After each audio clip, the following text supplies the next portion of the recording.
नमस्कार शेतकरी बंधूंनो. माझ्या काही मका उत्पादक शेतकरी ही चूक भरपूर प्रमाणात करत असतात. जसे की आपण कीटकनाशक आणि सोबतच आपण तणनाशकाचा मक्याला हात घेत असतो. तर शेतकरी मित्रांनो, एका पंपामध्ये आपण कीटकनाशक बी आणि तणनाशकचा पण हात कधीच घेऊ नका. कारण की याचा जो परिणाम आहे, आपण टार्गेट दोन्ही गोष्टी टार्गेट करत असतो. म्हणजे आपण खालचं तणालाही टार्गेट करतो आणि वरती आपण पोग्यामध्ये आडीसाठी पण आपण टार्गेट करत असतो. म्हणजे आपण हे दोन्ही टार्गेट करत असताना एकही टार्गेट आपलं पूर्ण होत नाही शेतकरी मित्रांनो.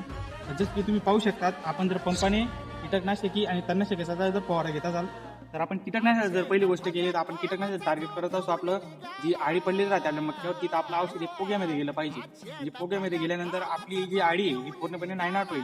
आणि दुसरं म्हणजे आपण तणनाशकाचा हात घेत असाल तर आपलं मेन टार्गेट राहतं की जमिनीवर गेलं पाहिजे. म्हणजे जमिनीवर गेल्यानंतर आपले जे जमिनीवरचं जे गवत आहे ते पूर्णपणे खाक झालं पाहिजे.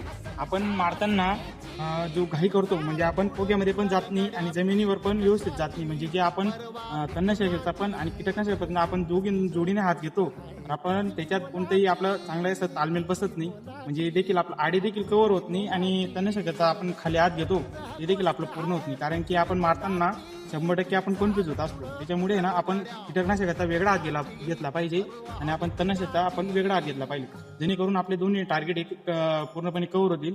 आणि एक सोबत कधीच असं करू नका. आणि ही चूक तुम्ही 100% टाळा. म्हणजे आपली आडीवरती घ्यायचं असेल तर पिशिली हात घ्या आणि तणनाशकावर घ्यायचं असेल तर पिशिली घेऊ शकता.